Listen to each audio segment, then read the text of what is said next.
సాయంత్రం విడుదల చేస్తే బాగుంటుంది. ఒకసారి మాట్లాడదాం. మనతో పాటు బీజేపీ రాష్ట్ర కోశాధికారి, advocate cum chartered accountant Vasudevarao గారు ఉన్నారు. వాసుదేవరావు గారు నమస్కారం అండి. నమస్కారం. జీ తెలుగు న్యూస్ మీకు, జీ న్యూస్ ప్రేక్షకులు అందరికీ నమస్కారం, ప్యానల్ పెద్దలకు కూడా నమస్కారం. సో రాష్ట్ర ప్రభుత్వం రైజింగ్ సమ్మిట్ కండక్ట్ చేస్తోంది, తెలంగాణ రైజింగ్ సమ్మిట్.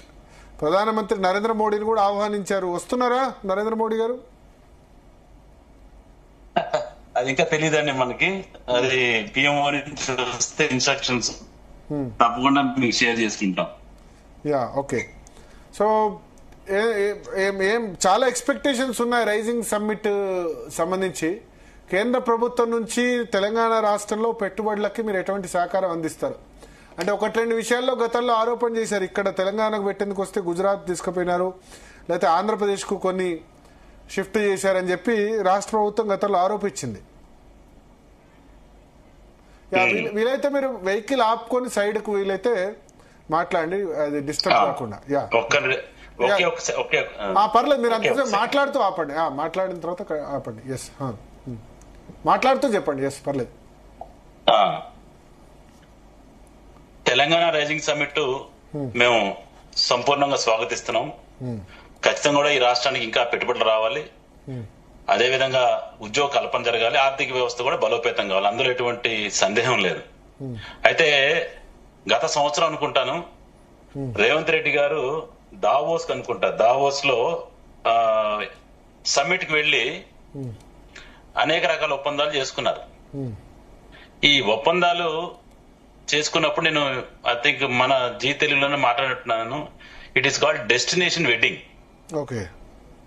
ఎందుకంటే ఇక్కడ కంపెనీలు తీసుకొని అక్కడికి వెళ్ళి ఎంఓఎల్ చేసుకున్నారు. దాంట్లో అంటే నేను సడన్ గా చెప్పలేకపోతున్నాను, 4 కంపెనీలు 5 కంపెనీలు హైదరాబాద్ లో మన ముడ్డి పక్కన ఉన్న కంపెనీలు తీసుకుతో ఆ కంపెనీలు వెళ్ళి అక్కడ ఎంఓఎల్ చేసుకొని, అది ఎంత హాస్యాస్పదం అంటే ప్రజల్ని పిచ్చోళ్ళ చేయడంలో రేవంత్ రెడ్డి గారికి మించిన ముఖ్యమంత్రి గాని ఆ నాయకుడు గాని అసలు ఆయనకి ఈ ప్రపంచంలోనే అంత సాటి నాయకుడు ఇప్పుడు లేరు, ఇక రాకపోవచ్చు. ఎందుకంటే అనేక గారడీ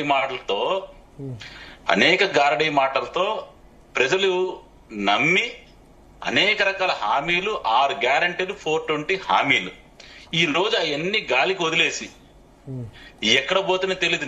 నిన్నటికి నిన్న నేలకొండపల్లి మండలంలో ఒక గ్రామంలో ఒక రైతు సెల్ఫీ వీడియో తీసుకుంటూ అప్పుల బాధతో మరి ఆత్మహత్య చేసుకుంటే, మరి ఖమ్మంకి వచ్చి నిన్న అభివృద్ధి పనులు శంకుస్థాపన అని చెప్పి వచ్చిన పెద్ద మనిషి కనీసంగా ఆ రైతు గురించి మాట్లాడిన పరిస్థితి లేదు. కానీ హిందువుల్ని చులకనగా మాట్లాడుతూ, పెళ్ళాలను లేనాడుకు ఒకటి, 2 పెళ్ళాలకు ఒక దేవుడు, మరి మీ తల్లిదండ్రులు ఏ దేవుని మొక్కి నేను కన్నారో ఒకసారి మీ అమ్మ నాన్న అడగాలని సందర్భంగా నేను చెప్తున్నాను.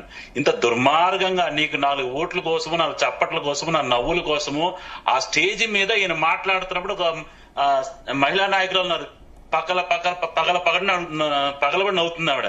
ఇంత దుర్మార్గం అంటే నీ ధర్మాన్ని నువ్వు ఈ రాహుల్ గాంధీ గారు ఎలా అయితే విదేశీ గడ్డల మీదకి వెళ్ళి భారతదేశాన్ని హేళన చేస్తుంటాడో, భారతదేశంలో హక్కులు లేవనో లేదా ప్రజాస్వామ్య విలువలు ఏ విధంగా అయితే ప్రపంచం మొత్తానికి అంటే ఇంటి గుట్టు పెరుమాళ్ళకి ఎరుకని మనం చెప్తాం. అంటే ఏదైనా గుట్టుంటే బయట కూడా తెలియకూడదని.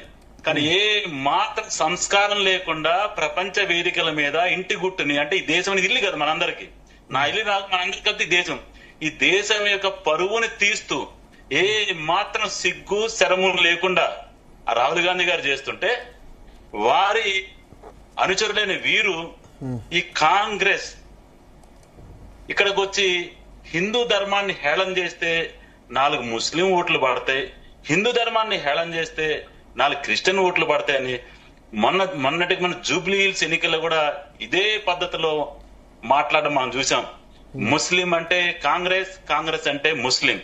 ఇది ఈయన ఒక్కరు చెప్పింది కాదు. అదేంటంటే మనం ఏదైనా ఒక ఆర్గనైజేషన్ జాయిన్ అప్పుడు ఏం చేయాలంటే మనం ఒక ఓత్ తీసుకుంటాం. ఆర్గనైజేషన్ యొక్క రూల్స్ బైలాస్ ఏదైతే మేము పాటిస్తామని చెప్పి, కాంగ్రెస్ రూల్స్ బైలాస్ అంటే ఫస్ట్ నువ్వు రాగానే నువ్వు ముస్లిం అన్నగా లేదా క్రిస్టియన్ అన్నగా వాళ్ళు ప్రేజ్. ఎందుకంటే తుమ్మల నాగేశ్వరరావు ఇంతవరకు ఎప్పుడు మాట్లాడాలి. ఒకప్పుడు టీడీపీలు ఉన్నారు, ఫస్ట్ తర్వాత బీఆర్ఎస్ లో ఉన్నారు. కాంగ్రెస్ రాగానే ఆయన కూడా మొదలు పెట్టింది ముస్లిం అంటే కాంగ్రెస్ అసలు కాంగ్రెస్ పుట్టిందే ముస్లిం కోసం కాంగ్రెస్ పుట్టిందని చెప్పి ఆయన చెప్పడం.